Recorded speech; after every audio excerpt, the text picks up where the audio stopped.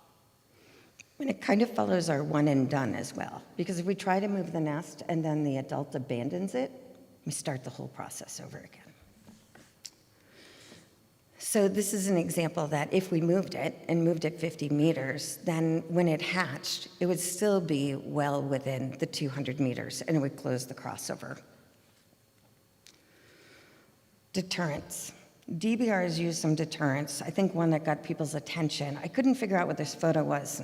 I went to trusty Facebook, and there it was. In 2022, we tried plastic wrap. Don't ask, that was a really bad idea. I figured you could wrap boats, you could wrap a beach. It didn't work. We also tried to put plastic bags and hand rake twice a day to deter birds from nesting. This is a parking lot that crosses, that's on the other side of Blakeman's. We call it the Blakeman's overflow lot. Deterrents work for us, and we'd utilize them for parking lots, edges of parking lots, OSV crossover, pedestrian pathway. This was a fail. We tried everything, and when I say we had multiple people hand raking the parking lot twice a day, I remember Dana Batista taking a picture. He's like, "What were they doing?" I'm like, "Raking." I can't remember how many acres, but it's a big parking lot. The problem is that it's only about 50% effective. There have been many attempts statewide.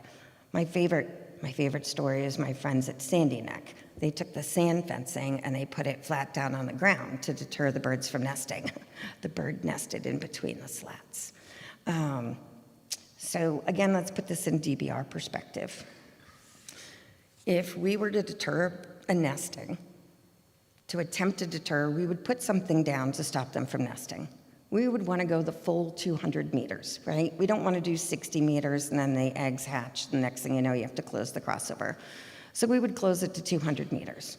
This is approximately 1.85 acres, which winds up being just shy of the 2-acre maximum for deterring. The birds nest, crossover's open, we're good. The question is, how much did it cost us? It cost us 2 tokens because we have to look and see what birds were nesting where we put the deterrents the year before. The eggs hatch, it's 200 meters, and then the birds move. Crossover's closed, we've spent 2 deterrents, 2 tokens, and it's just the beginning of the season. If we were confident that deterrents would help gain OSV access, then we would use them. Barriers. Some people have seen barriers that are at Blakeman's. What you're looking at here, I can't even turn my head that way, that's Blakeman's building. That's the paved parking lot, and the red denotes where the barrier was put up. The reason we were able to put up a barrier is because the plovers, you wouldn't want this, you'll figure it out. We wanted to keep from crossing the parking lot and the road in the parking lot because there's no foraging habitat here. It's all salt marsh. So we were keeping them on the beach so we wouldn't be having them get run over. And that is one of the barriers that we used. This is not under the HCP permit because Duxbury Beach Park and that northern lot have a salt marsh that's behind it. So it's not considered plover habitat on the west side of the road. None of the barriers blocked access to habitat, and that's why the barrier was allowed, because there is no habitat to the west side of where the red line is. We do use barriers for chick pathways. I know one person in the crowd isn't really a fan of them. But we do this for good reason. If we put those in the pathway, and we have plovers that like to go down pathways, and they go into the resident lot, then the resident lot becomes part of the brood range, and then part of the lot gets closed. So if you notice at the large pedestrian walkover across from the bridge that has mobility mats down, that there are people there making sure that the chicks don't go down that pathway during the hours that the beach is open. Because if they did go down the pathway and then they crossed into the parking lot, that would be very bad. Because the bridge is there and that's the access for a lot of people. And we wouldn't want to start putting fencing around the fence, around the parking lot. And then at nighttime, because we're not there, we put the barriers up. We leave one open because people have mobility issues, hence the mobility mats, but that's why the other resident pathways are closed. Where we don't use barriers is on the beach for chicks because it's not permitted to block their access for habitat. And to be honest, I don't think anyone here that's passionate about OSV use would want us to trap the birds on the side where the OSV is. Last one, I promise.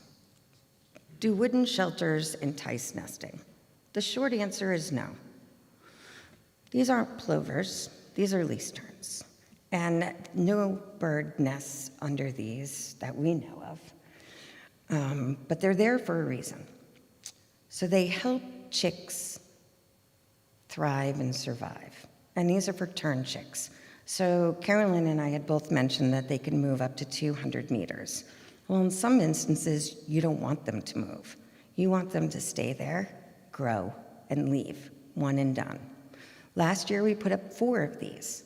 They're only put up when a crossover is already closed, and that was out of 388 pairs and their offspring. So we use them when necessary. The goal was to be able to open the crossover. If there's stay out, they're not as healthy, they might not fly as quickly as others. Also, they're part of our mitigation that we're supposed to do. So what does the permit provide? It allows a tool that, used to its fullest extent, will give us the opportunity to use it whenever we can, when the birds are in the right place, when we have the right permits, and we have the smart people on the beach to know when to use those. However, it's important to note that it's not free. The amount that you pay is dependent on the covered activity. As Carolyn said, those tokens are limited, and it's getting harder and harder to get as many tokens as you'd like because there's more competition, and there's not an endless amount. So that these key things, I hope you remember, is that our goal is to use your tokens wisely. The season starts on April 1st. I know a lot of people like to think that it's around school kids. I wish it was, to be honest. It would make it a lot shorter season for us. But by law, we have to have our fencing up by April 1st, and then we have to start implementing all of our regs. And that goes through to the last bird fledges. And if you have any questions, I would really recommend that you reach out directly to Duxbury Beach Reservation. We're happy to answer your questions. And again, we're committed to OSV access whenever permissible and legal. So I hope this sheds some light on the requirements and responsibilities that are managed on a daily basis. Thank you.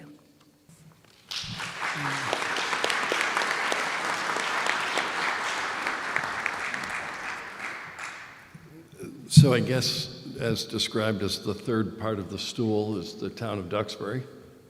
And we have officials from the town of Duxbury talking about the manner in which, what the town's role is in managing and using the beach.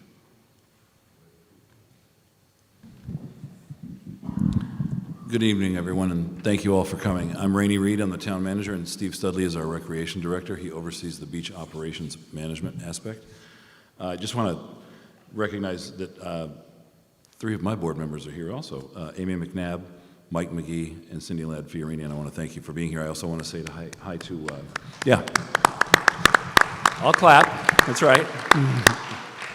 I want to say hi to Mike Jackman from Congressman Keating's office, and I also want to say hi to Susan Moran from Josh Cutler's office. Thank you for being here. It means a lot.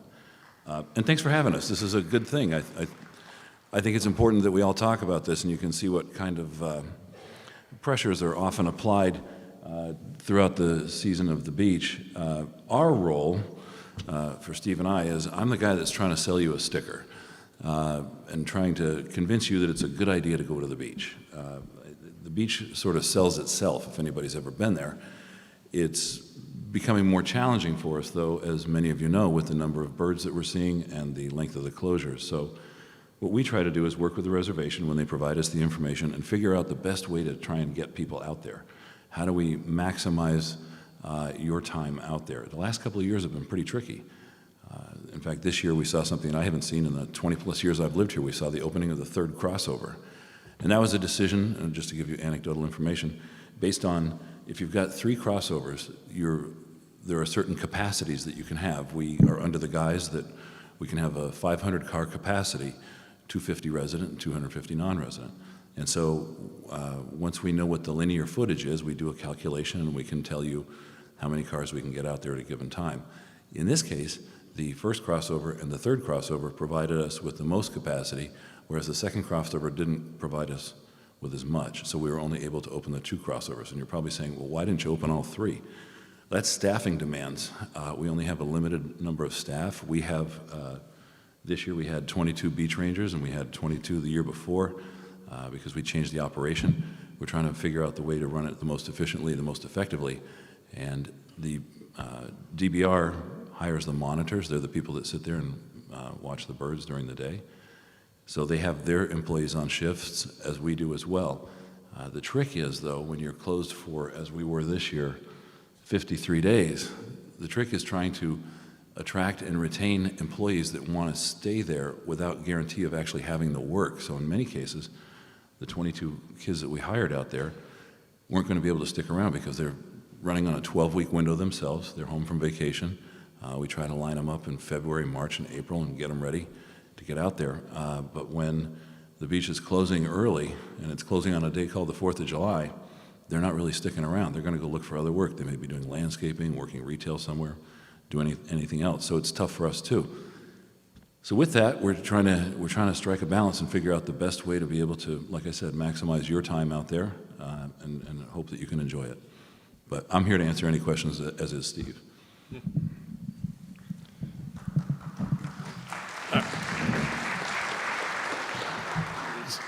So that does, in fact, lead us into the question and answer portion of this program. There are microphones set up. What I'd ask you to do is identify yourself, tell us where you live. There's one more presentation. Do we have another presentation? All right, let's do that. Great. This is much shorter and sweeter, I promise.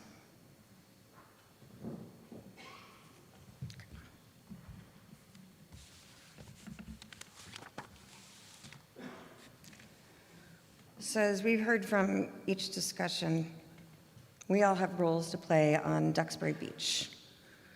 So this part is where we start to kind of hit the rubber to the road. What are people's concerns as we understand them? What are some amendments that we've considered? What town measures have been discussed? And what measures from DBR? So basically, DBR, the town, Carolyn, we've all met for multiple hours to kind of go through what do we do, what aren't we doing, what could we be doing, and if we're not doing them, why we're not doing it.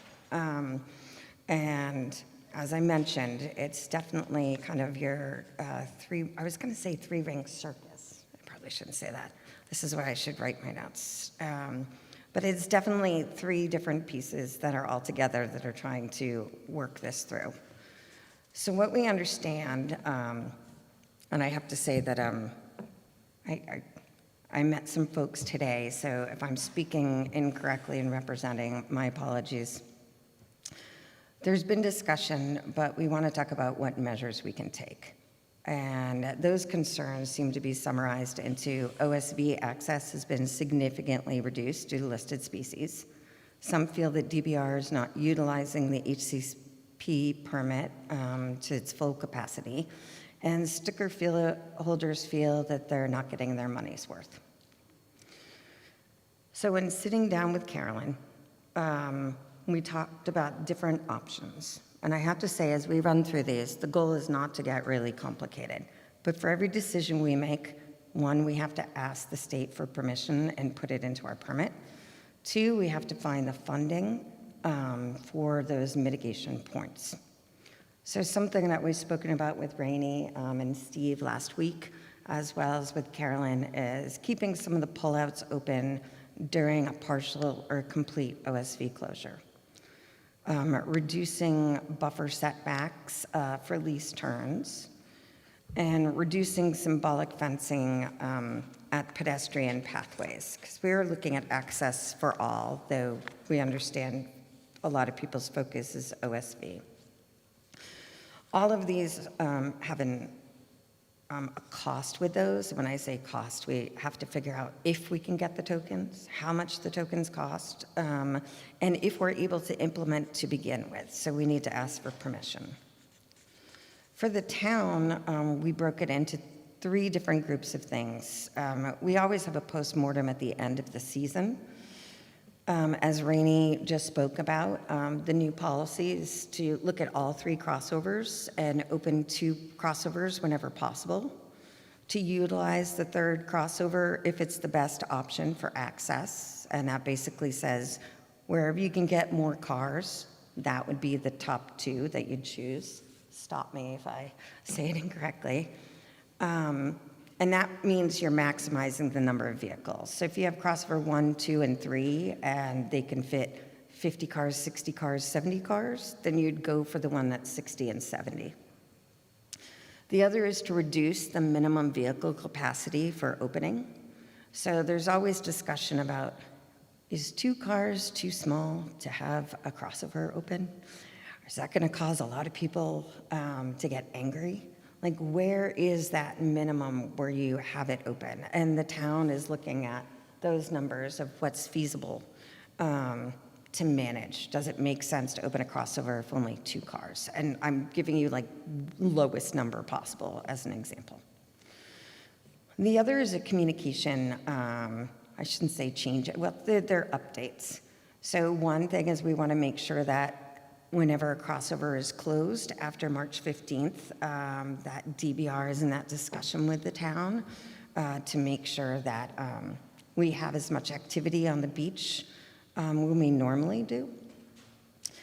And also indicate in the town with the updates what the reasons for the crossovers are. I think sometimes right now, any crossover is associated with a bird or a DBR decision.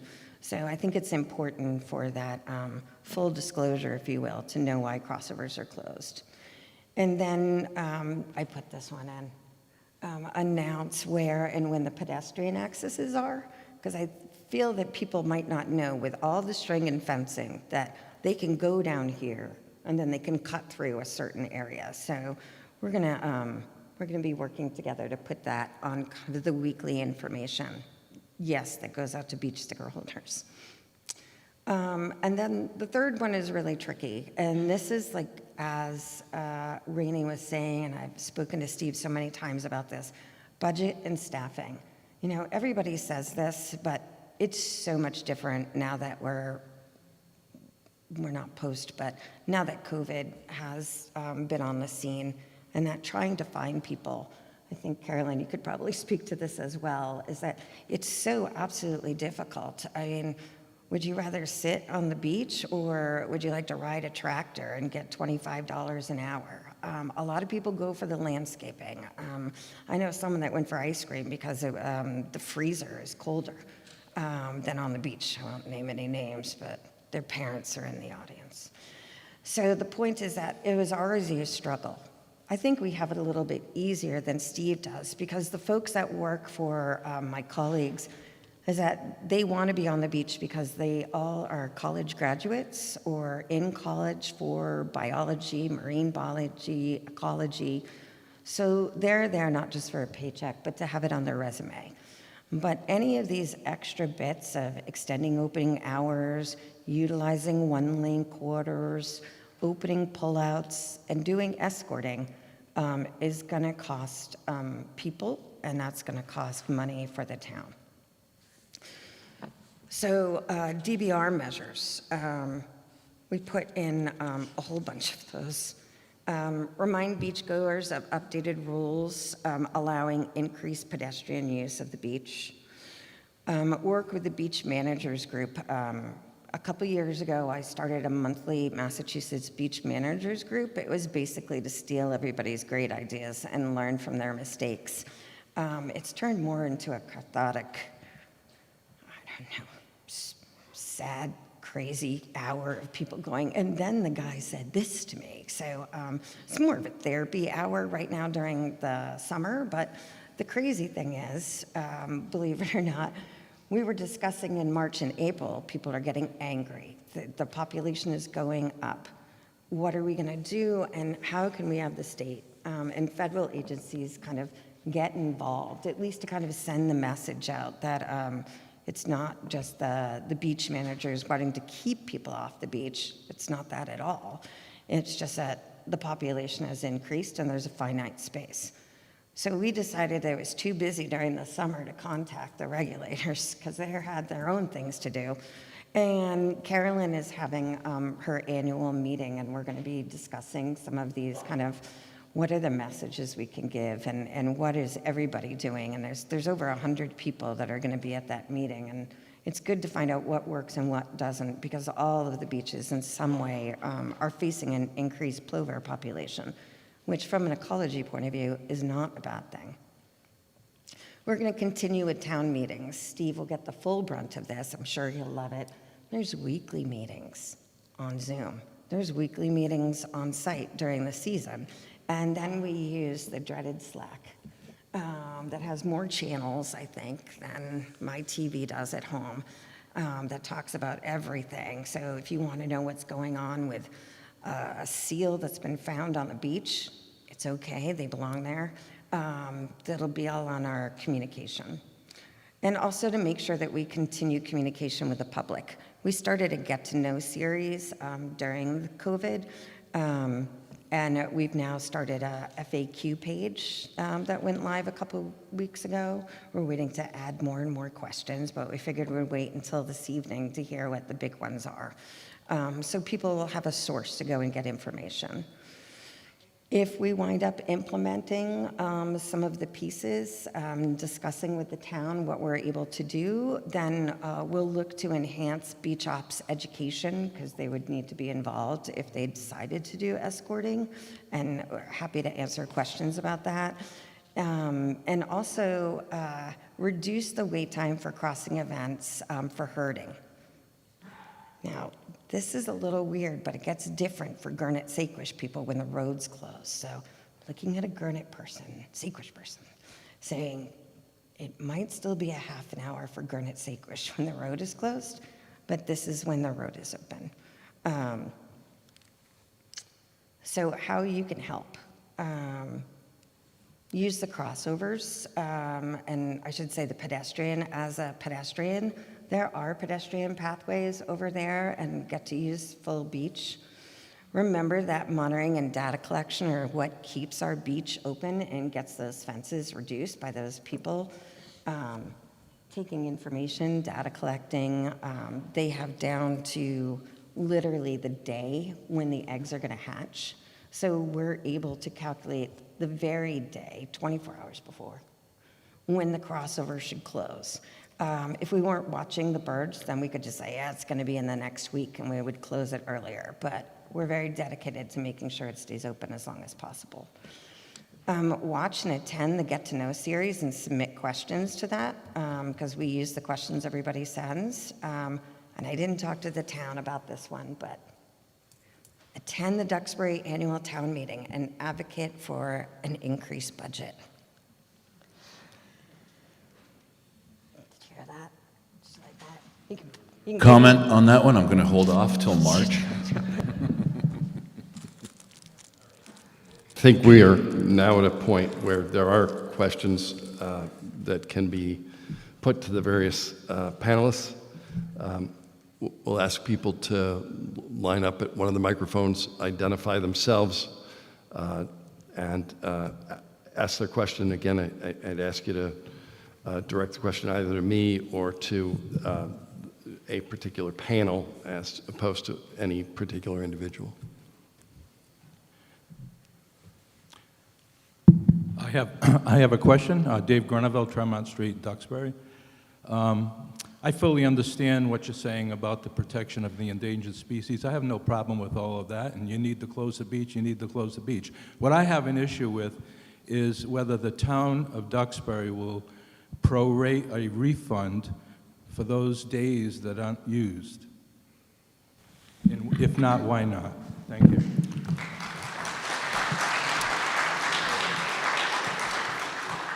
Rainey, I think that goes to you. Yeah.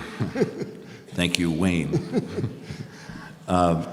This is a question that we've been asked in the past, probably a decade ago when I first started here. In fact, some of you may remember my notorious arrival. I came here in May, and 10 days later we had to shut the beach down for 31 days. It was not a pleasant start. And that brought forward a series of questions just like yours. Why aren't the stickers refundable? Well, they've never been refundable, but at that time, people weren't told that they were not refundable. In fact, we found ourselves in a lawsuit over that one question. The town prevailed.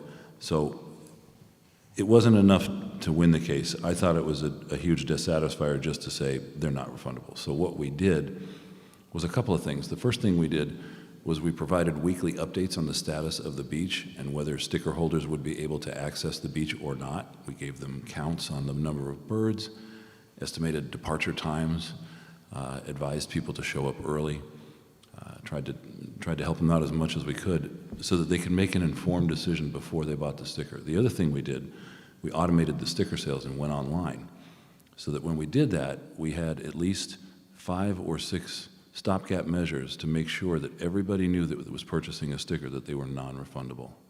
And I understand the question because people are laying out a couple $100, $300 for a sticker, residents and non-residents, and they wanted their money back.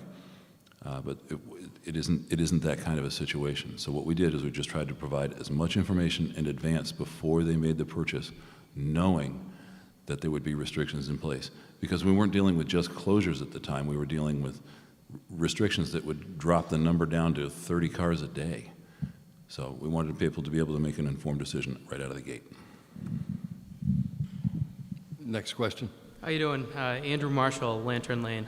I know you said no speeches. I have just a little quick opening statement, and I promise I'll be brief. And then I have one question for the DBR and one for the regulators. My name is Andrew Marshall. I'm here. The thing I asked is that if you have more than one question, you wait your turn. Okay. Well, I have 100, so. My name is Andrew Marshall. I'm here tonight with other members of our organization, Save Duxbury Beach. We appreciate the opportunity to work with you on finding a better balance of preservation, conservation, and recreation on Duxbury Beach. We understand the need for wildlife management. However, we know there are additional tools that can be used to keep the portions of the beach open. We've heard talk that because of poor sticker sales, the town may be considering not renewing the lease in 2024. The lease and overstand sticker sales have been a reliable source of revenue for both the DBR and the town. As we all know, overstand vehicles account for 75% of the beach revenue, and without us, there's no dune restoration. Have you considered how this would impact the future of the beach, the birds, and the townspeople? But I do want to say thank you for your willingness to engage with us tonight in the community. My first question is for the DBR. The DBR relies on the lease revenue from the town to fund storm damage repair, and sticker sales have been declining due to the beach closures. If the town does decide to stop leasing the beach, how does the DBR plan on make up this revenue for our storm damage of our barrier beach?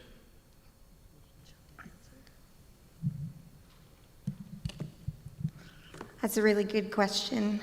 When I started 5 years ago, one of my concerns, because my background is finance to fish, as I looked at the numbers and realized that the income streams were not nearly as diversified.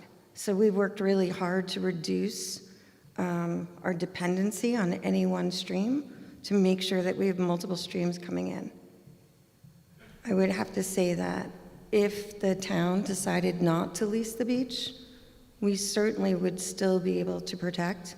We would change our revenue stream because revenues don't, and our streams don't give the marching orders for Duxbury Beach. It's our articles of incorporation. If you had the second question, why don't you ask it now? Oh, sure. This one's for the regulators. This question for David and Carolyn. And is a plover crossing on a road considered a take on all beaches or just Duxbury Beach?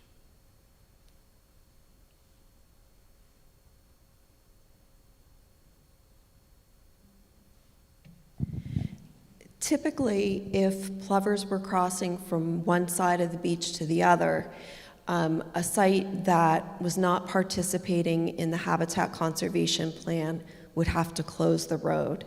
So there would be no takes for that reason. There would be no recreational beach access because the beach would be closed to vehicle traffic from the ocean side to the bay side in the vicinity of where the chicks were. So there are, other beaches in the HCP that have these same covered activities, roads and parking lots that are getting charged for take exposures for recreational use. But this is our main take, that is a bird crossing the road, not necessarily interacting with a vehicle. Right, because the guidelines, remember that the HCP allows deviations from the guidelines. The guidelines specify that to avoid take in the vicinity of unfledged chicks, roads have to be closed from the ocean side to the bay side when unfledged chicks are present. So the HCP is allowing opening of the road to recreational traffic at Duxbury Beach. Thank you. Good question. Yeah, I know it's a little complicated to understand. Next question, please. Friend Weiler Senior, 7 Trout Farm Road. I have a question for the reservation. When you were listing the various parties that you consider to be important to all of this, the town, the reservation, and the 2 state and federal agencies, why didn't you include the Duxbury Conservation Commission? The commission issues orders and conditions, which dictates the activity on the beach, and do you not have to comply with those as well? Absolutely. I actually realized that Carolyn had the same slide, friend, so I decided not to read all of them that I had, and it turns into alphabet soup. But clearly, Duxbury Conservation Commission is on the list with the Wetlands Protection Act, as well as the others for endangered species, as well as all the other marine, et cetera. Another question, please. I guess I'm next. My name is Steve Carlton. The question or the point that I have for both the town and the reservation is, why can't you use the information that you have now and do a survey of the people that bought stickers this past year, 2022, and ask those people very directly, will you buy stickers this coming year in 2023? Let me just take a little bit side trip on that same question. I own business property, my wife and I, on St. George Street, and we own an ice cream shop there. When the beach reopened, I had an opportunity to talk to the people who were now starting to use the beach, and I was asking them the question, will you buy beach stickers next year? So here's the results of my survey. I talked with 27 cars. There were multiple people in the cars. 15 of the cars, 15 of the 27, said yes, they'd buy stickers for next year. 6 were a no, and 6 were a maybe. What was interesting to me was none of the people that I talked with, they weren't mad, they weren't upset. They were understanding of the situation, they were just disappointed. One of the things from another aside, from a positive point of view was, and this is another recommendation to the reservation, is the beach that out-of-town people go to, the Red Sticker people go to, the one that's north of Blakeman's, they very much like that beach. And for those of you that haven't been there, it's a very nice beach. It's very easy for people to get from the parking lot to the beach itself, and there are very few rocks there. So that was a valuable resource for the people that from out of town to go to when the beach was closed. Again, from what I can see, when they fill out an application, whether they're out-of-town people or townspeople, they've supplied to you their email address. It doesn't seem to me that it would be a very difficult task for both the town and the reservation to ask the question, will you buy a sticker next year? And from that, you can decide a lot of things. Maybe people are willing to roll with what the conditions were in the past year, and maybe they're not. Thank you. Thank you, sir. So the question goes to both the town and the reservation as to whether they wanted to poll the patrons. Do you mind? Thanks for the question, Steve. It's a good idea. I'll talk to the Treasurer Collector's Office, see if we can actually do that. Don't suspect the response will be warm, but facts are facts, and that's what we like to deal with. So I appreciate the suggestion. Thank you. From the reservation point of view, the beach sticker holders are the clients of the town. We don't have access to that information. Next question over here, please. Thank you, Wayne. Michael McGee, 900 Tremont Street. My question is for the regulators. Why is a 501c3 charged for these take exposures or tokens, and where does that money go? And for the federal end of it, why is there a statewide limit, particularly in New England, where we've doubled the goals of the federal?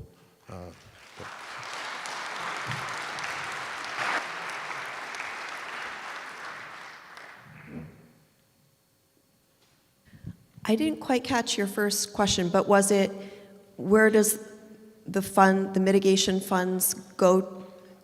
I think the thrust of his question is, why is a nonprofit charged for the takes? Correct. And where does that money go? Okay, so the reason for the charge is that in the HCP program, if you cause a take, then you have to mitigate for that take. And so funds that are collected through mitigation fees are used towards providing better nesting conditions for plovers elsewhere to make up for that loss. So there's actually two ways that mitigation can happen. It can happen on the beach where the take is taking place, or it can happen off-site. But that's what the funds go towards. There was a second component of that question that went to the federal regulator. You want to re-ask that, Mike? Why is there a limit? Thank you. Well, I guess there might be a couple reasons why there's a limit. One of them might be that so with the criteria to get an incidental take permit under the Endangered Species Act, the applicant has to minimize and avoid and minimize to the maximum extent practicable. So they have to tailor their activities, while meeting their needs. They can't, and it's something that we need to determine if they may be affecting more of the the species on the permit, then they might need to implement the covered activities. So that's one reason there might be a limit on the number that may be taken. Although the HCP does, the number that can be taken changes with the population of plover, so we did build in some flexibility there to adjust for the population to an extent. The other reason there might be a limit is that, like Carolyn said, if you can't avoid and minimize the unavoidable take has to be mitigated, and that could become cost prohibitive at some point. Or there may just not be a way to mitigate after you reach a certain limit. So that could be another reason for limit on the number of takes allowed.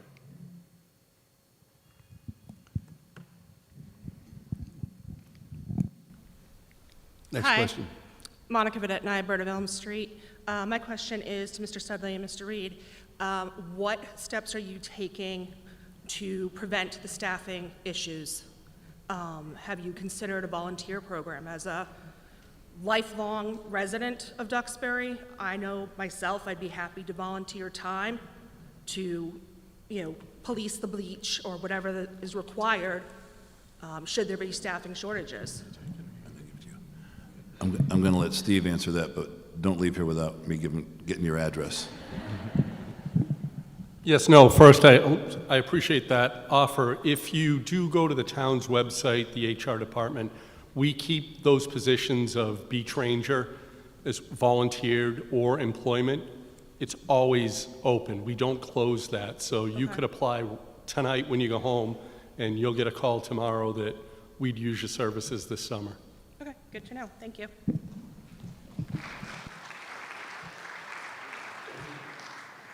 Sir?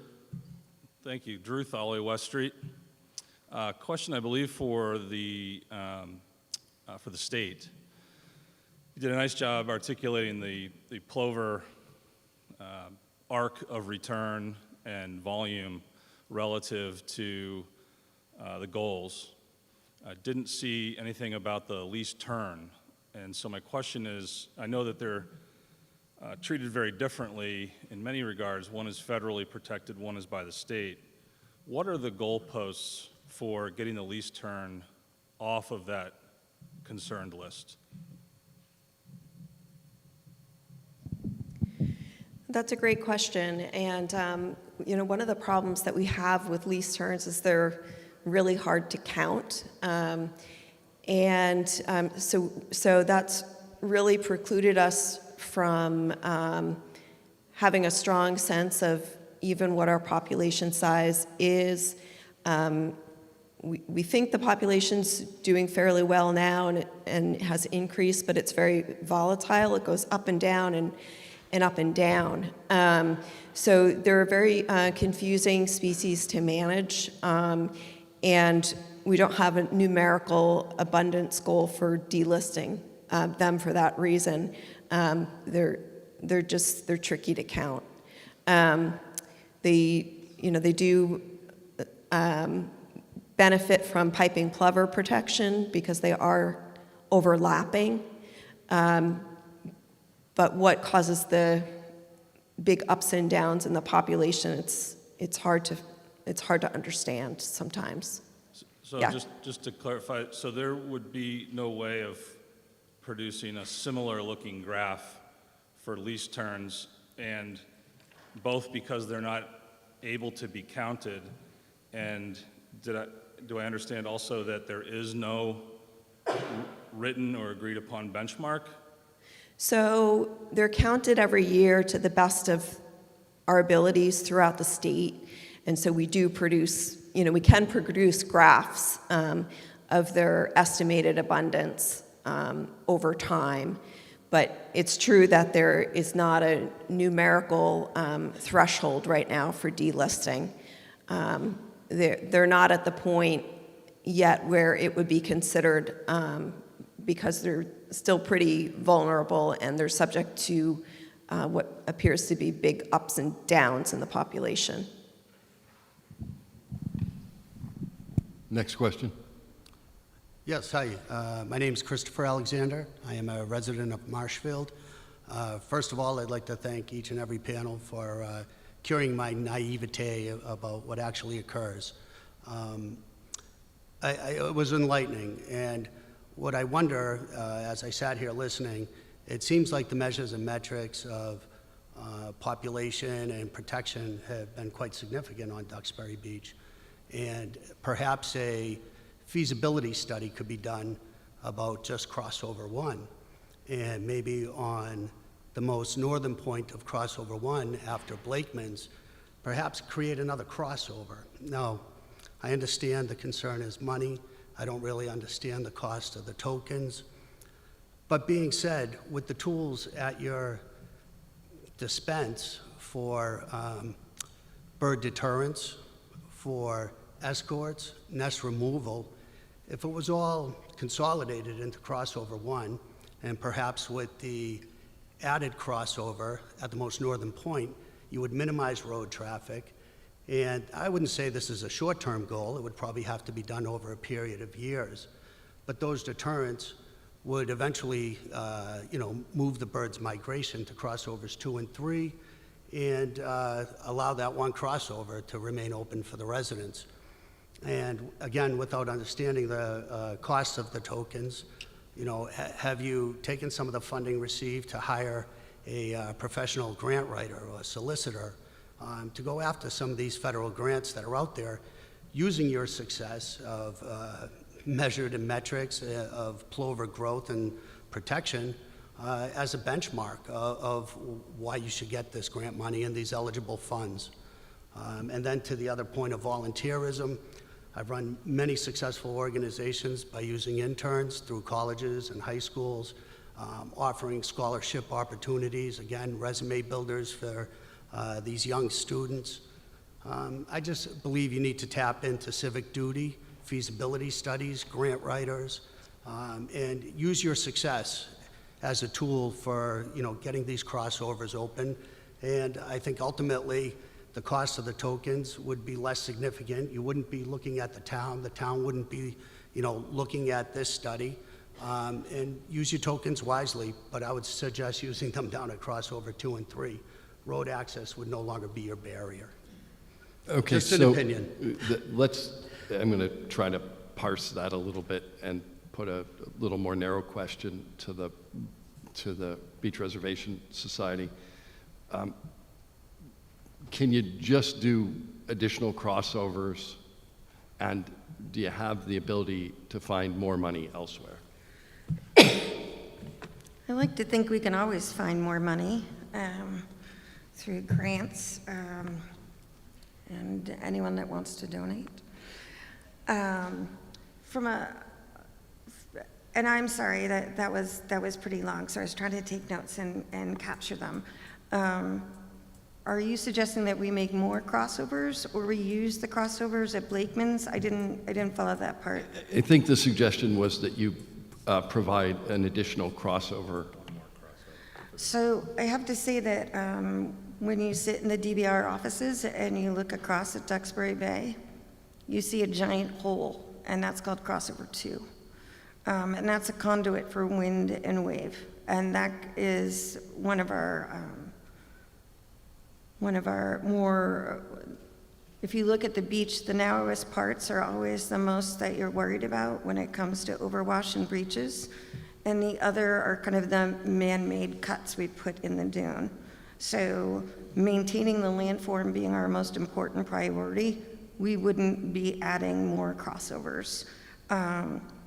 Using crossover 1, I don't think, and maybe I didn't understand, but I don't think that we could get a grant to put a listed species or push a listed species. But I'm all for trying anything that we can do, but I don't know if we could. It sounds like maybe your idea is to front-end load all of these tokens and usage, if you will, at crossover 1 and keep them open, and then kind of push the birds further south. Is that correct? I would have to ask the state. I guess over a time period, but Sure. could there be a feasibility study done where, again, much of the problem as expressed in the PowerPoint was that the birds are crossing the roads and they're going to the bayside. And, you know, obviously they forage both at night and day and mostly during low tide. And I understand that part of it. But if it's crossing the road and it's always moving the crossover, like if you put it within 50 feet of one and then they hatch and then you have to go to 100 meters, and that keeps moving. But what I'm stating is if the crossover were at the northern point of crossover one, whether it's created or there's an old one by Blakeman's, I'm unaware of that, honestly. But if you could, by putting deterrence and using a token for deterrence, what you would minimize is the guided access. And then by slowly deterring them down to the other crossovers, and again, I don't know the complexities in it. It's just looking at it from a layman's perspective. Could not everybody enter as guided where those deterrents were? And over a time period, would that not work? And could those tokens be used more wisely in one affected area instead of trying to spread it out over 4.5 miles? Totally understand. More just a commentary, I don't know. But when I look at it from the explanation, it just seems like you've had great success in growing the population from the rest of Massachusetts. It seems like that's what's affecting the residents, affecting the sticker sales. And I just believe that, you know, if you have the right grant writers out there, their solicitations, they're paid when paid grant writers. So sometimes there's not upfront costs when you use them. And, you know, get that grant for the feasibility study and get those grants to utilize some of those tokens so it's not always, you know, tapping into the beach ball of the town residents or the town managers. There's federal funding out there available. You just need to know how to look for it. All right, why don't we go to the next question?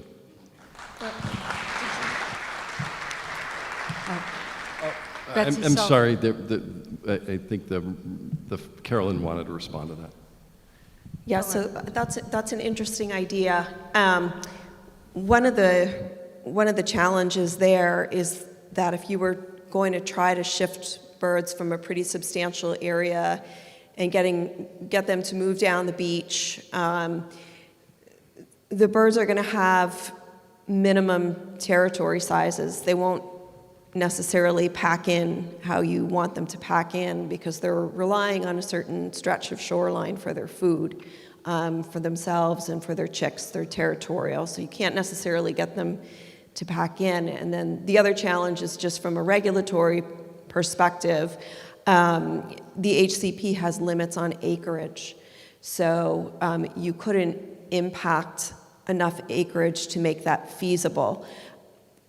We built in these acreage limitations to the HCP because what we didn't want to happen was for large birds to be displaced from certain sites and moved to other landowner sites where they become a problem for other landowners.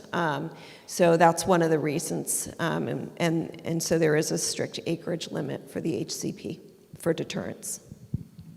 Thank you. Ms. Sullivan? Betsy Sullivan, Washington Street. There's been, over the years, community concern over the predator program. And I would like to know from the regulators, is this program mandated, or is it discretionary, and how is that managed?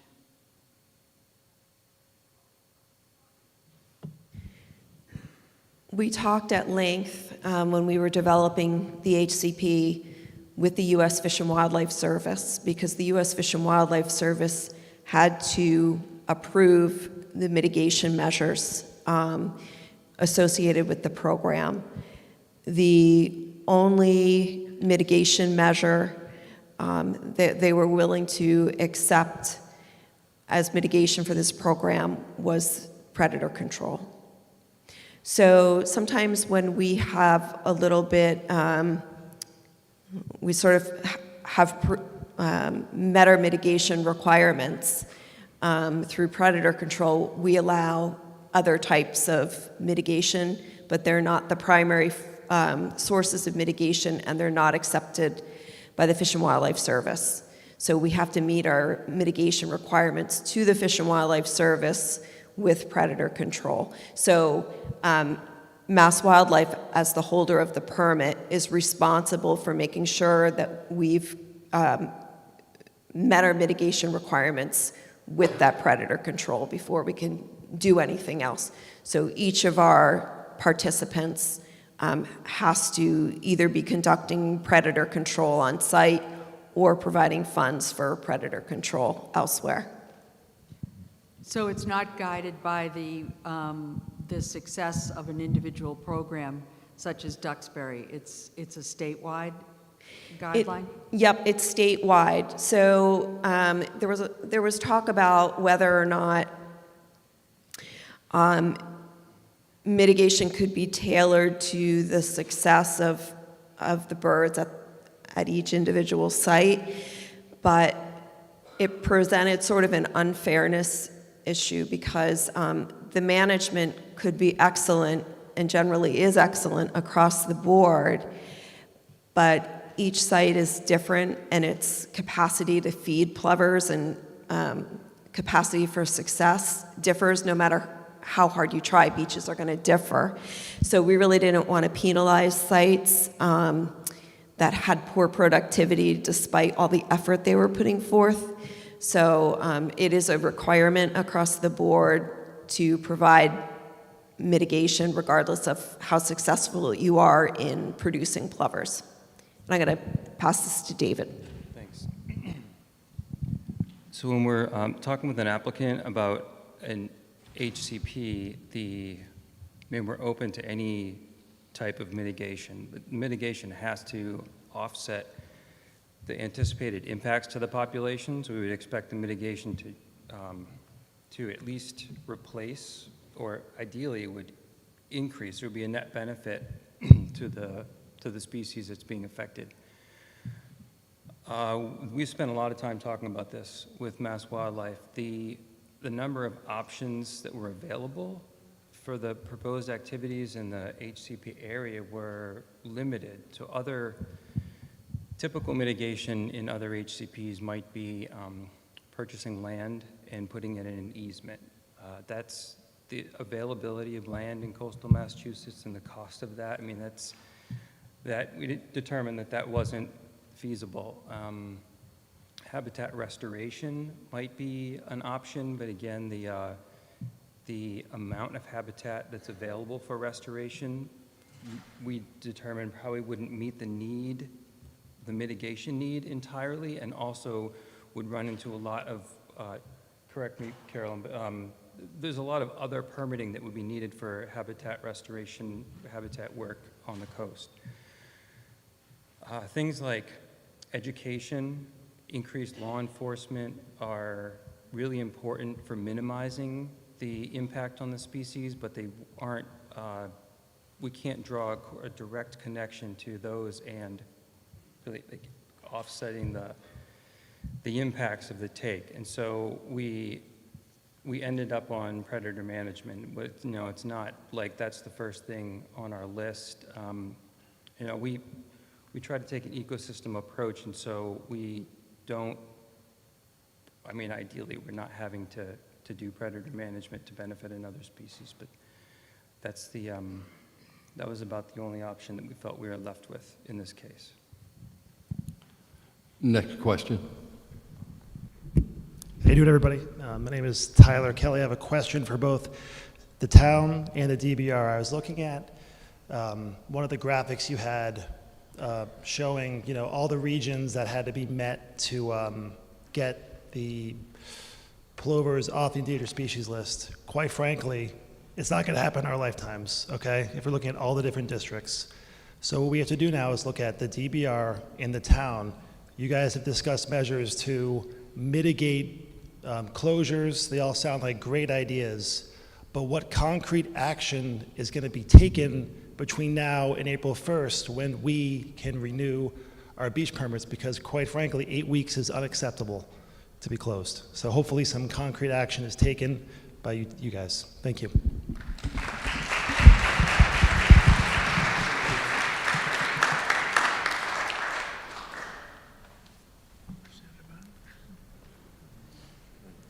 Are there actions that are anticipated by either the town or the DBR in the near term relative to what next year looks like?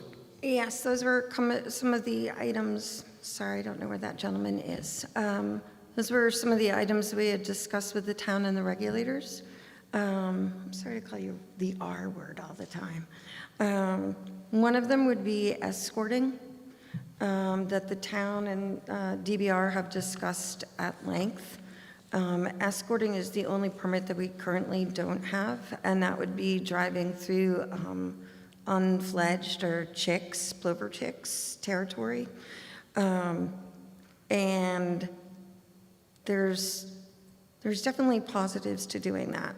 If we submit for it and we have a permit, we have it in case we're able to implement. There are some issues with that. Basically, our beach is so narrow that there's no place to escort to. The way that escorting works, and give me a leeway, I'm going to say it in one sentence, is you drive past a certain number of birds, you then drive past your buffer zone, and then you're able to park. The problem is on Duxbury Beach, we don't even have the buffer zone to drive past, never mind the place to park, because the birds are so spread out. But my thought is if we had the permit, at least if we had the opportunity, we might be able to implement. But I also think that you run into the false sense of telling people that we might be able to escort. And if we do get the permit for escorting, it's going to require a lot of work on the citizens' part. So you would have to watch a video, you would have to take a test, you'd have to sign your name and fingerprint and say that you've agreed to how the escorting works. The other piece that's a challenge, not only do we not have the area to escort to, is that you would have to tell folks that they can get on the beach at 8 a.m., I'm making this up, 8 a.m. and 1 p.m. And you can only get off the beach at 12 and 5. So that means that people would not be able to leave the beach whenever they wanted. And if they had a medical emergency, we would literally bring the ambulance to them. But yet the road would be open to Gurnett-Saquesh as essential vehicles. So everybody would be stuck on the beach for 4 hours and watch the road be used by dozens of cars. But they would be able to drive by, but everybody would be stuck on the beach until the opening to leaving time. So this is definitely an option. However, it does cost quite a bit of time and manpower. And that's something that the town and I are looking at. We could always put it in, and hopefully, we can't make the assumption that we would get the permit for it. But it also would cost mitigation. And how are we going to pay for that? Because as Carolyn mentioned, the different activities have different mitigation rates to them, and that is the highest rate. So it's definitely something that the town and the reservation have discussed. Over to the right, please. I got an answer too, Wayne. Okay. Thanks. Thanks, Randy. From the town standpoint, it's going to boil down to staffing. We can manage most of the beach much of the time with the staff we have now. If we decide to do something different, whether we go the escorting route or look at other options, it would mean an increase in staff. Now, again, it's seasonal staff, so that's good because that's a touch more economical than hiring year-round staff. It's attracting and retaining those people throughout the length of the summer that become the question. But since our budget process is still fairly early in its infancy, my answer is a touch squishy, but our answer right now would be to just look at if we could add to the staff to help out. Thank you. Thank you. Hi, so everyone would like a really short-term fix answer. My comment really doesn't address short-term, is more long-term. Can I ask you to identify yourself and what? Sure, sorry. I don't like public speaking, so I'm nervous. Suzanne McCourt, 3 Tinkers Ledge Road. Thank you. So earlier I found one of the slides that was put up interesting about the 4 regions that the chart with the piping plovers and how New England is doing far better than the other 3 regions. And maybe you could explain why that is. But doesn't, ultimately, to be able to avoid all these problems and limitations, all of the groups have to be doing well, because Massachusetts has, or New England has to be in line with the federal guidelines. So I understand that. Do we know why New England is doing so much better? Is there anything that has been done in New England that could be better implemented in these other areas? Because until they all even out, it doesn't matter how good New England does, that's still going to be impacted by the other regions. So that's much more long-term than short-term, but you have to start somewhere. That seems like a question for the regulators. Yes. That's a great question, and we ask that question of ourselves all the time. Management is really good throughout the region, throughout the Atlantic Coast population. So I think there must be some things that are intrinsically different about the beaches and their abilities to support plovers that probably play into those differences you're seeing. The other thing that's really important about Massachusetts, and Massachusetts is really the driver of that trend in New England, because we have the most suitable habitat for plovers. So a lot of that trend's due to Massachusetts. We have a very, very strong Wetlands Protection Act in Massachusetts. So other states, while they're doing their best to protect the birds, they don't necessarily have the habitat protections at the strength that we have them here. And without a healthy habitat, your birds aren't going to do as well. So that interaction, I think, between the wetlands regulations and the endangered species regulations in Massachusetts probably has something to do with that as well.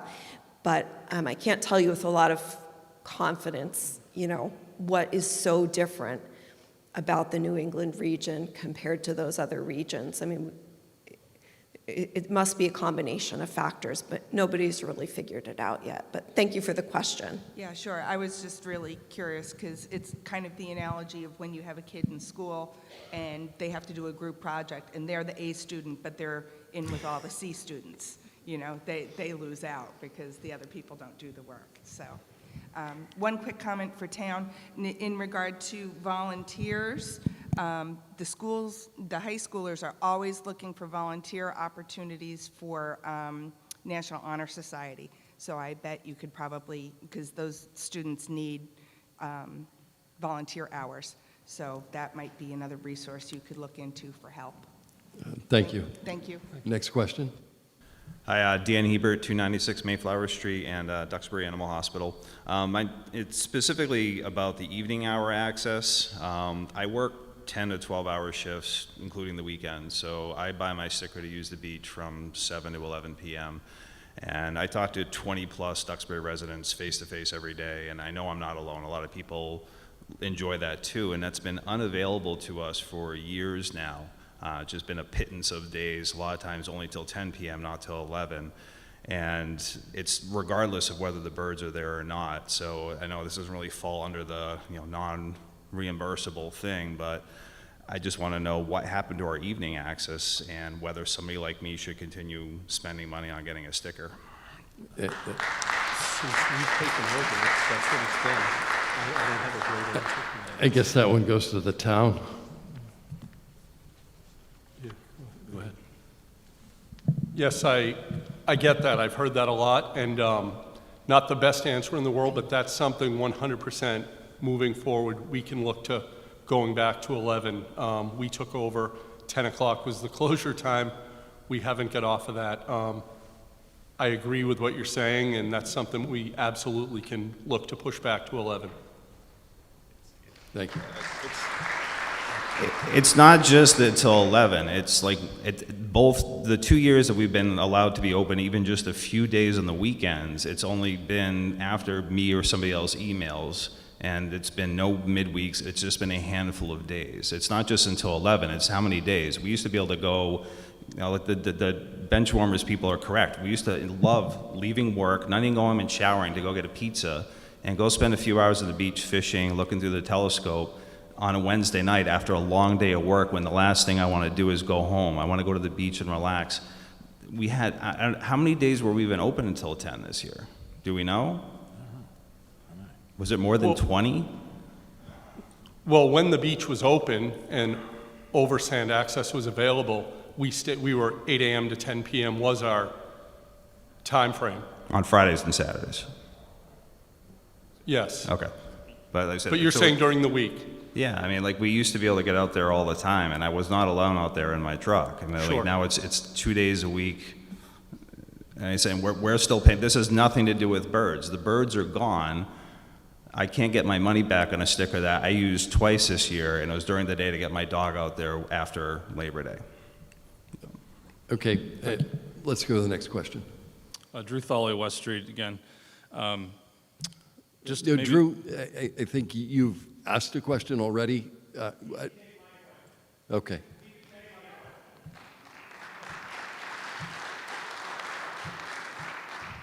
All right, go. Thank you. This is to the DBR, I believe. Definitely disappointing to hear that the state doesn't seem to have benchmarks for lease turns that are measurable. To me, it seems that the plovers are not really our major issue here. They're earlier in the season. They're a little bit more sporadic. The lease turns have, I think, been responsible for closing us out of all of July, or most of July and all of August. If there's no benchmarks in place and we're one of the leading sites in the state, I wonder if one of the initiatives that the DBR is exploring is to work with the state to get the lease turn removed from its status. We don't need to be at the complete mercy of an entity that we should have some influence over. So I'm curious about the DBR's perspective on that particular question. Thank you.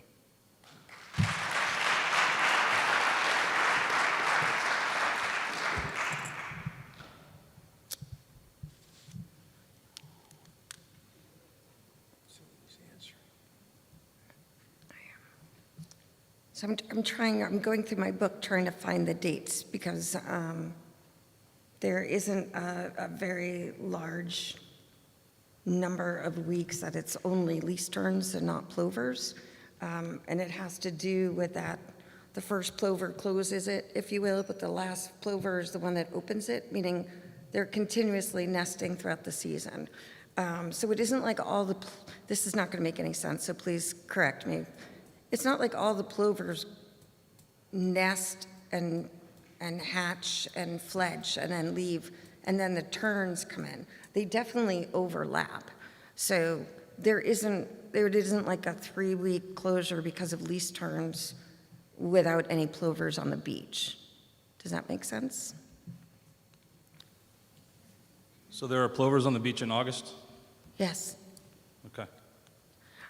For your other question about lobbying, or is that the correct term? I certainly would work with Carolyn to look at numbers, but to be honest, there's only 2 full-time people at Duxbury Beach Reservation, so my focus really isn't trying to lobby against, with the state to delist a bird that's threatened. It's not threatened. Okay. Let's go to the next question. Yeah, I mean, I would. Yeah, please. Let's go to the next question. Carolyn has something she wanted Oh, to Carolyn has an answer. Great. I just wanted to add that anyone is able to propose a species for delisting or change in status or listing in Massachusetts. Nobody has proposed that for lease turn yet, but it is an option. We do take delisting proposals from the public if that's something that somebody wanted to look into in the future. Hi, Devin Graham, Bay Road.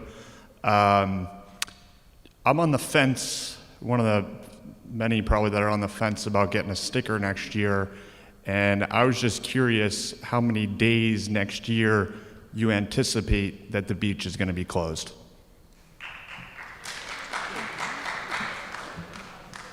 Rainey, do you want to take that one?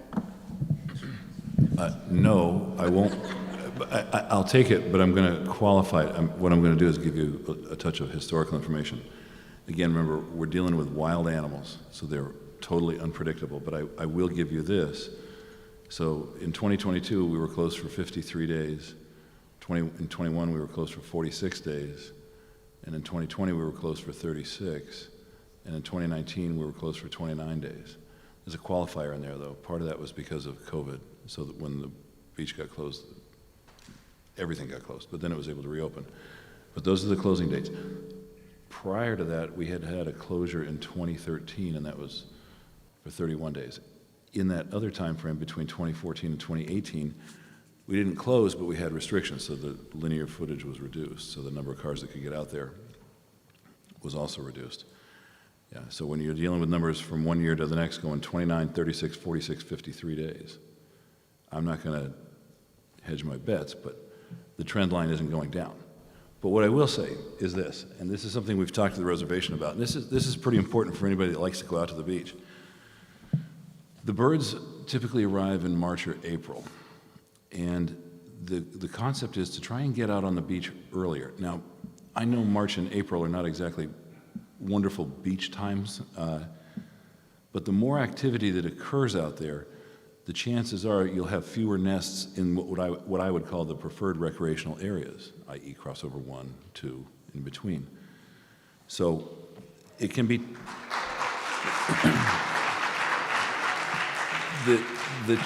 The challenge is for anybody that goes out there, though, and that actually happened this year, is the sand can be really superfine sand.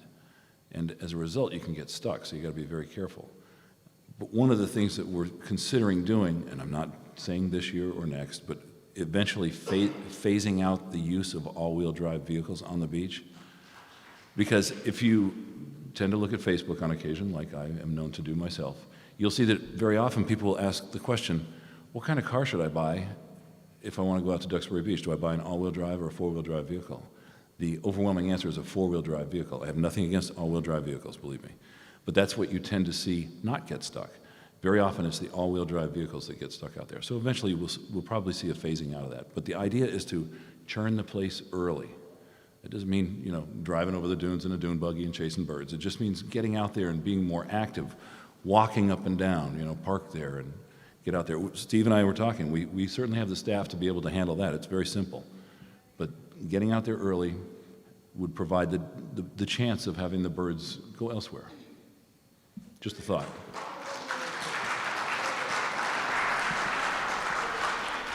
So less than 50 days? I'm sorry? Less than 50? Boy, I'd love to tell you that. I don't have the answer. I'm sorry. I believe the Carolyn would like to respond to that as well. Yeah, so just to be clear, any activities that are directed towards deterring plovers would cost a token. You can't deter plovers from nesting without having a permit to cover it, because that's considered harassment and it's a take. So that's an activity. Deterrence is allowed under the HCP, but it has to be permitted. Next question. Hi, Ashley Maher, West Street. My question is more organizational for the DBR, but how is the board nominated, elected, and what is the term? How's the board Nominated and elected? and what is the term? Yeah. Yep, there you go. Thanks. We have a nominating committee, and The nominating committee is led by Tim McChrystal, our secretary, and we have positions are nominated, and then the candidates are interviewed by the nominating committee and presented to the board for approval, and then they're elected by the trustees. So is there an application process? What? Is there an application process? Application process? No. So this, I just wanted to, generally, trustees are nominated as a result of being very actively volunteering with the reservation prior to, having shown an interest and put in a lot of time in some of the events and activities. so this community forum was scheduled to go 2.5 hours until 9 o'clock, although I understand that we have PAC TV beyond that. It does appear that we have a fair number of people who'd still like to ask questions. So I'd like to ask the panel if they would mind staying a little longer so that we could try to go through the rest of the questions. All right, so why don't we take the next question? Tom Breyer, Toby Garden Street. Well, I'm referring to a chart on the Save Duxbury Beach historical total closures by town, well, it's by town department, according to here. And Renee went over the numbers well, I think. I guess my question is, there wasn't that significant an increase in number of nesting birds until this past year. But there's certainly been, as he said, we didn't start really having beach closures until 2019. Again, COVID, I think, was part of that. And then, well, I guess in 2020. Prior to that, we only had 1 year, 2013, with 31. Was there something, I'm just asking you, was there something that changed that increased significantly, actually from 0 to 29, 36, 46, and 53 consecutively, that changed to cause that increase? Yeah. I'm going to answer your question, but it's a good question. I want to back up, though. I am not condoning that you all run out there in March and April and start chasing birds around. I want to make clear that, and I did not mean to convey that, but it's just a matter of activity, movement, things like that. Don't let your dogs up in the dunes still. The question is best answered this way. While we didn't have closures, we had very intense restrictions. We were this close to closing in many cases. Like I said, we were down to 30 cars. And we were getting a lot of heat in 14, 15, and 16, actually all those years, I'll be honest with you, because people were saying, my God, when are they going to open the beach back up to have greater capacity? Because that's when we were starting to see people stacking across the bridge. The cars were just lining up, and they were showing up at 7 a.m., folks coming in from Framingham or other faraway places, trying to get out there early so they could go out there for the day, particularly in the weekends, and in the summer during the weekdays. So while we didn't have closures per se, we did have very intense restrictions. What happened? The number of birds increased, and as you've heard, it doesn't take many of them to close an entire area down. So, fate. Again, we're dealing with wild animals, and they decide to land where they do, and that can be it for a while. Thank you. You're welcome.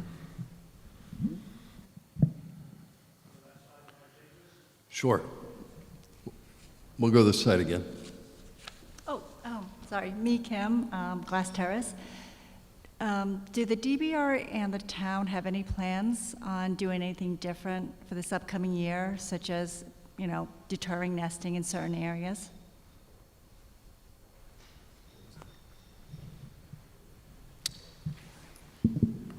You all saw me shoot myself in the foot about 10 minutes ago when I said run out there. Yeah, that, let that stand there for a minute. Chris mentioned right out of the gate something that we had talked about just a couple weeks ago, which isn't so much a deterrent as it's a means of increasing access. I've fished out there for years. I'm more of a fishing guy, and I like the Bayside personally because there's a beautiful channel that runs along the back road. And when she mentioned the discussion that we had about opening the the turnouts there. That was because I was kind of an advocate for that, and I know that they've been closed a little bit here and there. So we're going to try and reopen that. So again, it's not really a deterrent, it's trying to figure out ways of getting more access, and that's one vantage point. In terms of deterring, that's a DBR question. So in the past, there's been a lot of different divisions with the town that have managed beach ops, and we're really excited that it landed in the rec department. And Steve and my colleague Bradford and I have met. It really needs to be a decision of the town to decide where they want to spend their tokens. If you spend them on deterrence early in the season and then birds cross the road, you will run out of deterrence and the beach will close. I don't mean off-road driving beach, I mean the entire beach. Like you drive over the bridge and you won't be able to turn around because you'd be on our property. So that really needs to be a conversation where the town actively works in making those decisions of what's most important and where to spend those tokens. Thank you. Anthony Abaya, Plantation Drive. Actually, I'd like to follow up just to clarify that comment.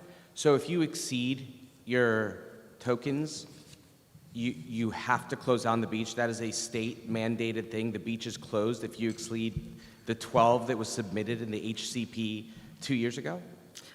We would have to close it to driving. People could certainly walk to the beach, but you wouldn't be able to drive through our parking lots or down the back road if you're a recreational vehicle. Although the HCP includes the full beach expanse. And so as I read through the HCP, it goes from the Blakemans through that third crossover, and it sort of talks about that full frontage of beach. And so what would be the reason that only the Oversand recreational, it didn't seem to be carved out as an exclusion in that? Why would that be the only thing that would be limited? I had understood you saying earlier the beach would not be available to anybody, including walk-on. So I'm sorry, I'm happy to answer. I didn't follow you a little bit. So the OSV is closed when the access basically is closed, the crossovers. So if we have to put out, if that fencing goes in front of a crossover, that's what closes the OSV. Yeah, the question was actually different. So when you exceed 12, what exactly is closed? When I exceed 12, our entire property is closed. For walk-on in all use? For driving. No cars would be allowed in our recreational vehicles would be allowed on our property. And that would be anything south of Blakemans, because as I said, north of Blakemans, it isn't habitat, because across the road is a salt marsh. And that's dictated by the state and the conditions of our HCP? That's part of the permit. It allows us to drive, one of those covered activities is driving through parking lots and roads through priority habitat. The permit allows us to drive through there, and we mitigate for as many tokens as we can. And we have 12 tokens that allows us to then determine where we're going to best spend those tokens. Yeah, thank you, and that's super helpful. I'm by no means an expert on the legalese around this phrasing, but I think what's challenging in the HCP application is hugely insightful, and encourage reading it. I just started to, and it's great. But what I struggled with is this distinction between limiting the oversand when the actual application and the idea of 12 tokens seemed to be an entire beach use. And I didn't see that it was specifically saying you can only do one thing when the predation is actually the driver of the plovers and a lot of that loss, not oversand driving.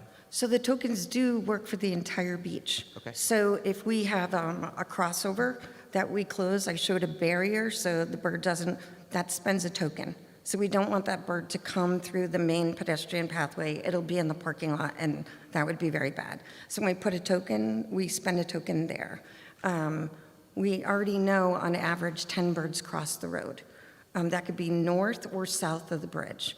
So 10 tokens are already kind of used on average, and that's an average. So we have more that have crossed the road, but in the last 5 years, it's an average of 10.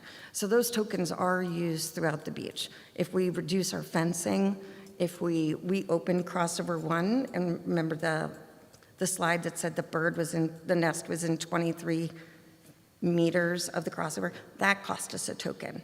So every time we do any of those activities to keep the beach open, it costs us a token, as well as if birds cross the road.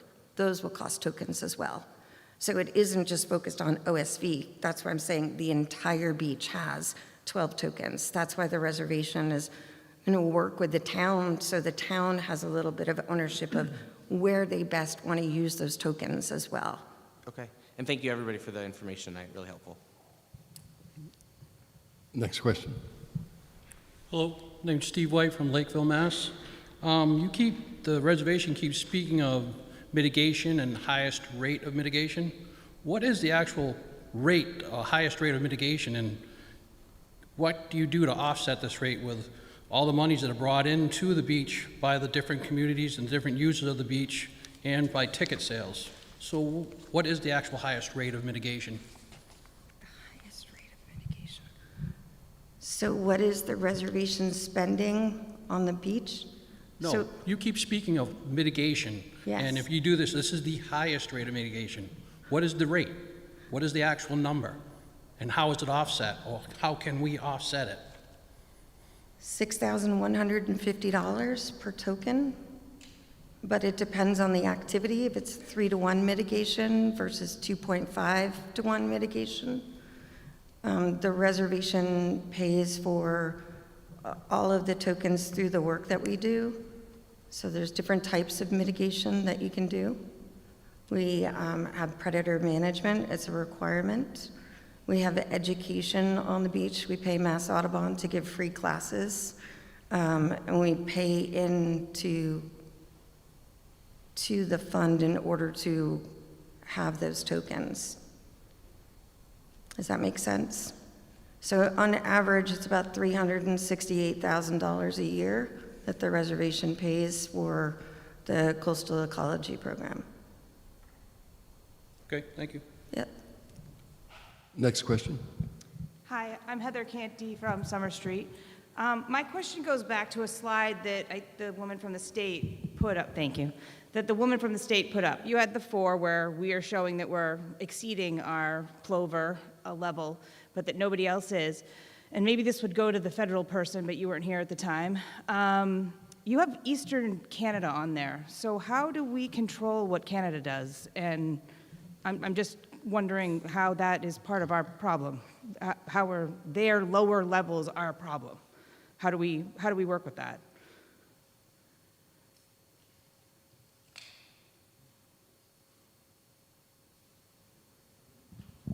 It's a pretty delicate issue telling another country what to do.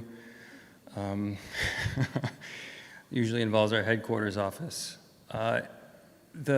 Considering the birds that are in Canada is part of the listed entity. So the Atlantic seaboard isn't the only place that piping plovers occur, but that's in the Endangered Species Act, it's listed as the Atlantic coast piping plover. So all of the whole population, all the states where they occur, provinces where they occur, they're all included in that listed entity. And so we have a lot of difficulty in, as you're finding out, and other folks in Massachusetts are finding out, that the wonderful job that the state and the beach managers are doing for the species is a blessing for the species. On another hand, it can be a curse. We have a lot of difficulty implementing local measures that may affect the species differently, because it's not, in most cases, it's not legal to treat the species differently. As a blanket, like in all of Massachusetts, we can't just say like we're going to treat plovers differently because they're doing so well. We are trying to explore with the state with species experts from our regional office, with our attorneys to find out what's legal, to see if there are, like, what sort of flexibilities there are that we can explore, because it's, I mean, it's the whole state. There's a lot of folks that are getting squeezed by the piping plover population. So we're doing what we can, but and exploring every option. But we do need to consider the species across its whole listed range. Okay, so just so I can understand, as long as the plovers are low in Georgia and in North Carolina, it affects Massachusetts. So basically what you're saying is we're never gonna, no matter what we do, they're always going, even if we're way up here, they're always gonna be a problem for us, as long as everybody else doesn't do their job. Is that what you're saying? So we're gonna continue to do it and do it and do it and watch our number go off the chart. They're always going to be threatened, even though they're not threatened here. I hope that that's not the case, that they're always going to be threatened. Well, from the charts that she showed us, that's exactly what's happening. Like, it doesn't seem that those other 4 areas are doing their job. We are in New England, but the others aren't. So I guess what I'm saying is, will they ever not be threatened? That's my question. It's a tough one for me to answer. What's to keep us to keep doing it? That's what I'm saying. If nobody else is doing their job, I just don't understand why, if Massachusetts and New England is doing it, why do we still have to follow? Why aren't Georgia and those guys doing it? Do you know what I'm saying? It just doesn't seem to, I don't understand why they remain threatened here if they're not threatened here. They're threatened there. I understand what you're saying. Our options under the Endangered Species Act are limited to consider local conditions. So basically, there's our answer. Next question. Thank you. My name is John Day. I live on Depot Street. And this question is directed to all 3 tables. Have any of your organizations done any sort of assessment of the economic damage to our local businesses caused by these extensive closures all summer?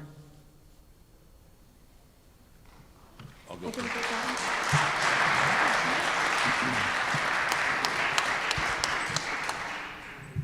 So I can speak for Duxbury Beach Reservation. No, we haven't done an assessment of revenues of third parties in the town. Our focus, as I said, is to maintain the barrier beach, to protect the town. But so we're not investigating other people's businesses. And the town? Oh, yeah. Hi, John. We haven't done it with respect to the businesses, but we do, of course, do it with respect to the town, and in many cases, you can take that information and transpose it into what might be an economic scenario for many of those businesses. Now, our figures are going to be different in terms of the percentage and decrease, but our trend line, and this was information that was presented to the Board of Selectmen and the Finance Committee and the Fiscal Advisory Committee a couple months ago during our budget presentation. John Adams, our Finance Director, put it together. He was saying that we were noticing for in the years preceding FY21, we didn't have an accurate cost center for beach expenditures, but in the chart that he had provided at that time, which you can see on the town's website under the Finance Director's page, he assumed a linear projection of costs decreasing at 2.5% each year from 2021 to 2025, excuse me. And the trend line was decreasing at a rate of $83,300 per year. And the last time, he also noted that the last time that we had an increase in the beach sticker was 2019. So we have noticed it going down, absolutely. We find ourselves at a point of intersect where the cost, the revenues coming in are going down while the cost of operations are going up. We have reached that point of intersection this year and probably last year, and we will definitely feel it next year. But in terms of a real percentage to the local businesses, I can't give you that, I'm sorry. Okay. Because I don't have it, not because I don't want to. Understood. And the regulators, are there any sort of provisions in the other federal or state regulations that balance economic impact to businesses and people against wildlife management or wildlife protection?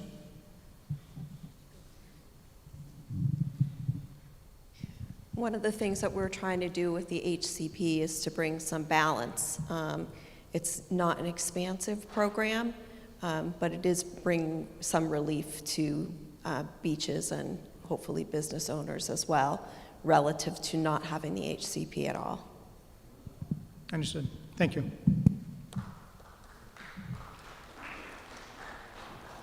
Hi, I'm Michael Wood from Starboard Way.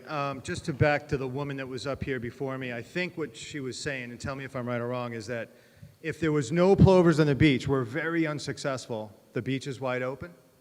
Is that right? And let's just say yes. And if we're highly successful, we got thousands of plovers, the beach is shut down forever? Is that right?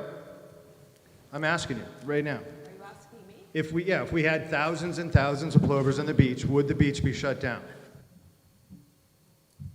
The answer is yes. So I think you're talking about vehicle access specifically. Of So course. Yep. the presence of plovers definitely changes things as far as vehicle access, but Well, pedestrian access is right, but that's what I'm referring to. primarily So the compatible. more successful we are at raising these birds, the less successful we are at using the beach. I think most people in this room want to save the birds. I don't know, I think everyone does. I don't think there's one person in here that doesn't want to save the birds. But there's certainly people in this room that don't want people using the beach. We know that. What I would like to do, if I could, is propose this. The secretary that's choosing the board, if tomorrow we reached out and you could let us know exactly that process for the last few years, who's been up for a bid, how it's been processed, who's been elected to the board, so that we can figure that out for the next few years. Because one of the problems that this room's having is that we have birds that we want to save and a beach we want to use, and we sit here for 2 hours and we don't want to talk about the big bird in the room, which is there's some people in this room that doesn't want that to be the case. Some people would love it to be thousands of birds and no trucks on the beach. Does that make sense? All right, sir, is there a question? Yeah, could we figure out tomorrow, could we reach into the group and figure out what is the actual process? The secretary, supposedly the secretary is choosing the board. How is she doing that? What is the process? So we could figure out how, if we could change that in the future or get someone on the board. Let me help you with that. The Duxbury Beach Reservation is a private entity, and they get to regulate their own membership. So what's the answer? So the answer is no, or? I don't know how much more direct I can be. You're talking about a private entity that gets to regulate its own membership. You cannot dictate who's going to run Google. That's not what happens in this country. Next question. Thank you. Hi, Colleen Breyer, Toby Garden Street. The HCP program seems more restrictive than what we had in the past. It seemed like if we when we didn't have the HCP, the only reason we would end up closing the beach is if we had killed a bird. And now it seems, can we not open the beach if we don't have the HCP? I'm just confused. In the past, because we are doing such a great job monitoring our birds, babysitting the birds, and so I know that have always been considered someone to look to how to run the beach and keep the plovers on the beach and let people use the beach. And now with this HCP, it seems like we're going a little bit backwards for us because, again, we're doing such a great job. It seems more restrictive. Would we be able to open the beach if we didn't have the HCP? And if we didn't have the HCP, how would things look? That's a great question, and I don't want to misspeak, so Chris, please correct me if I've gotten any history wrong. But in the old days, when there were fewer birds on Duxbury Beach, and there were fewer, there were also, the birds really weren't crossing. And we thought that the dune system was a barrier to them crossing. And under the guidelines, if there's a barrier to them crossing, a natural barrier, then you can drive past because they can't get from the ocean side to the bay side if there's a barrier. But over the years, what happened was that we found that that barrier was permeable, and there really wasn't an avenue to allowing recreational use in that kind of situation. And the HCP was developed in part for situations like Duxbury Beach had, to allow that recreational access when the guidelines would have prohibited it. So the HCP is currently providing Duxbury Beach Reservation with some assurances that they won't be liable if a take occurs, now that we know that that is a permeable barrier. And there is an option now for them to have that assurance that they won't be liable. Oh, one other thing I wanted to, it's not Blakeman's. Blakeman's is the restaurant at Duxbury Beach Park, and I'm saying this because it's going out on the TV. And if anybody is looking to find out how to get to the beach in Duxbury, not from Duxbury, it's Duxbury Beach Park. Thank you. Thank you. Next question. My name is Brian O'Sullivan. I live at 600 Summer Street. My question is for the town manager. Your opening statement, you stated that you were here to continually get us to purchase the over-sand vehicle stickers. My question to you is, why? Why would anybody, knowing what's going to happen next year, willingly purchase a sticker? No other aspect in our lives would we accept paying for something and not getting what we're paying for. I don't know why Duxbury Beach is any different. And the fact, I want my 53 days back. I want it back next year. And it should be prorated. Because buying something and not getting it is ridiculous. And the fact that the town of Duxbury, in good conscience, continues to sell stickers knowing that the beach is closed should be criminal. It needs to stop. If the beach is closed June 8th, ticket sales need to be stopped selling June 9th, and then start again when they open up. It's the internet world. It can be done. But the money's still flowing in, knowing that they're not going to use the beach. It's criminal, and it needs to stop. Thank you.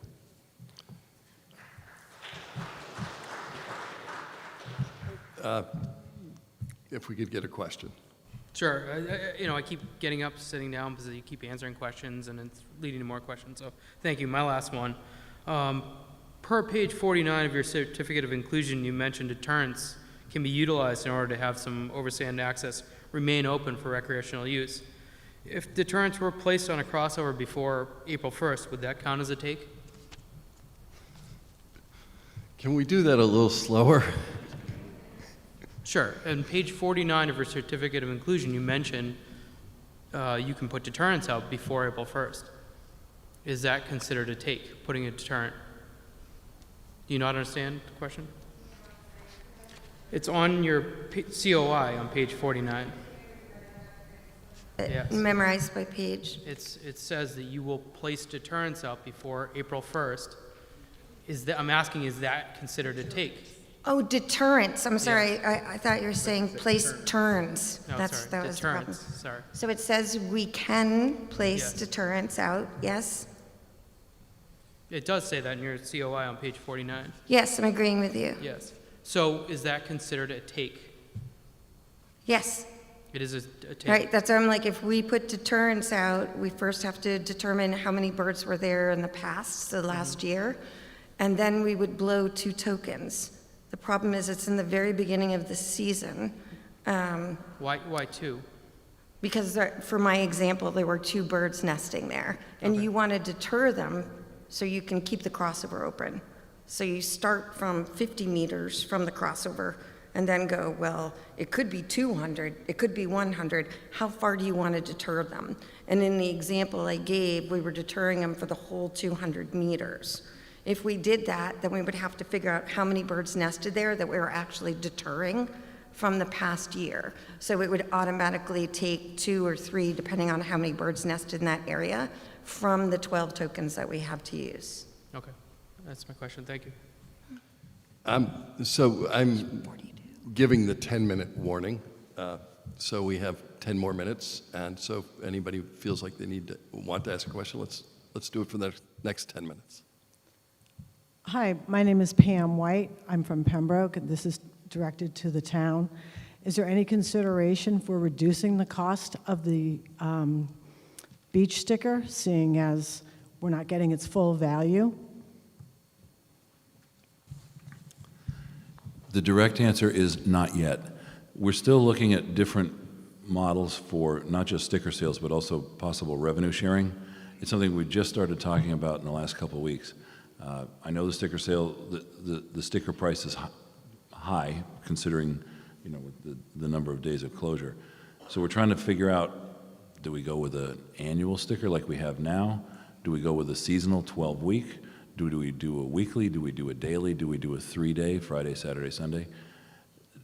Those are all things that we have to consider because we've still got to pay for a lease and figure out how to cover our costs. So to change that model would significantly impact the town's ability to pay the lease because the dollar amount would definitely decrease. So I don't have a better answer than that other than to say we're looking at all the options right now to try and figure out what the best bet might be. You may see an annual sticker again next year. It may just wind up being that, but it's something that we're having active discussions about now. Again, to Brian's point, you want to, we didn't get 53 days worth of beach time. So, thank you. Thank you. Over here. Chrissy Antonellis Resendez on Lincoln Street. So according to the report that went to the state, that takes that are unused carry over. In 2021, only 6 takes were used, allowing that for 6 takes to be carried over. So this year, 10 to 12 were used. That allowed for 20 takes in 2023. Based on this, why are we jumping to the conclusion that we'll run out of takes, knowing that on average we use 8, and then we have 20 for the next year? Those take exposures don't carry over in the way that you're thinking. So what carries over is the mitigation that you would pay. If you don't use your take exposures, you can carry your mitigation over, but you can't save up unused take exposures from one year and use them in another year. So hypothetically, the deterrents you did in 2022 could carry over and you wouldn't have to use that token again to do the same thing? Sorry, can you repeat that?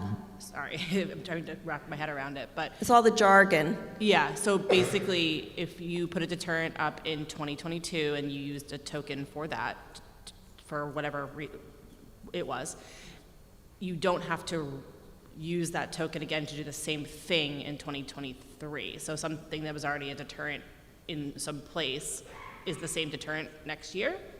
Oh, it wouldn't have a carryover effect like that. You'd have to do it each year if you wanted to do it. So I guess to simplify it, for Duxbury Beach, they have 12 tokens in each year. If they use 0 tokens in one year, it doesn't mean they have 24 tokens in the next year. They only have 12. So what carries over in that report? So the mitigation that they pay. So if they don't affect any pairs in one year, they don't pay any mitigation. Or if, sorry, that's not quite right. So they have to provide mitigation up front before the start of implementation. But if they don't impact any of those pairs, that mitigation will roll over to the next year.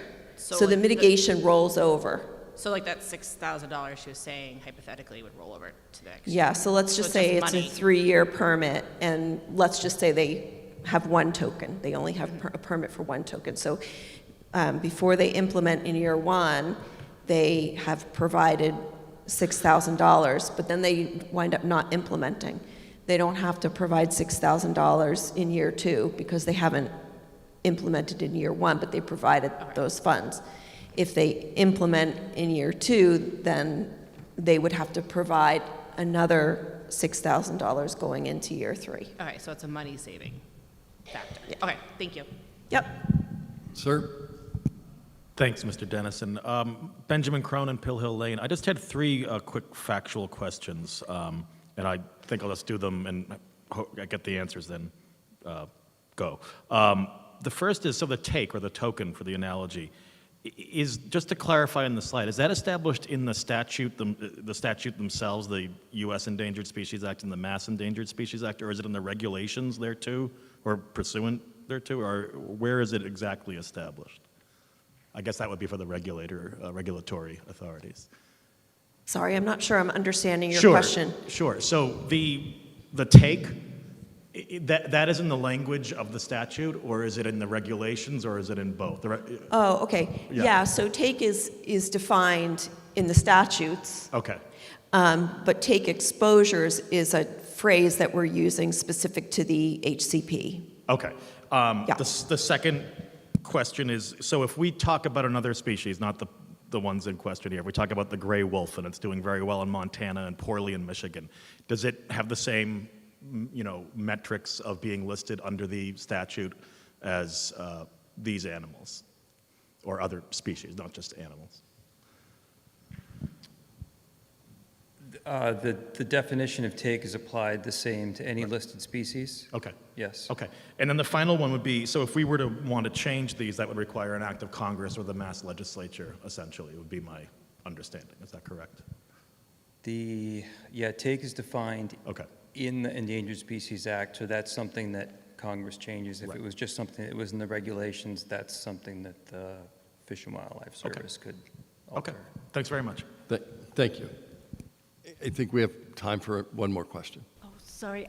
So if in year one you put up a deterrent, the previous year, 2 pairs were, I guess, affected by this deterrent.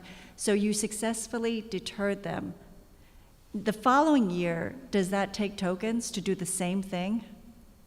Even though you successfully prevented it from last time, so that this time there's no effect on any of the birds, because the previous year they weren't there.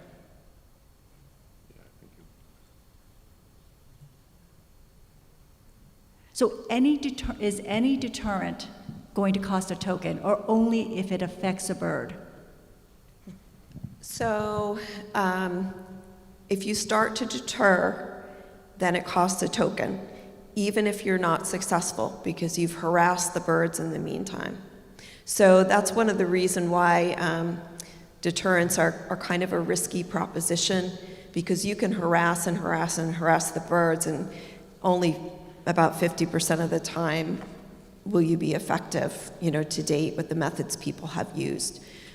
So it's a consideration for our participants, including the reservation, whether or not they want to use a take exposure or token on deterrence when the guarantee that it will work isn't 100%. If it does work, in the following year, can you use that same thing, and is that considered a take because you were successful the last year and there were no birds there? So the following year, most likely the birds will be right back But if they where weren't, you though, deterred were them successful. before. Right, but you were successful at deterring. So the following year, is that considered another take? Because there were none the year before. If you deter them again, it would be considered a take exposure again. Yeah. But there were none the previous year. You were successful in deterring them the year before. Oh, yeah, so Chris actually misspoke a bit about, what we, how we calculate the number. It wouldn't be just based on the previous year. It would be based on what they've been doing over the years in that spot. It wouldn't just be based on one year. Yeah. So one of the nicest parts of this community is its ability to come together and face at times difficult questions with cordial and collegial people. I want to thank everybody who came out tonight. I want to thank everybody who participated in the panels. I think multiple people have provided email addresses for follow-up. But thank you all for this community forum.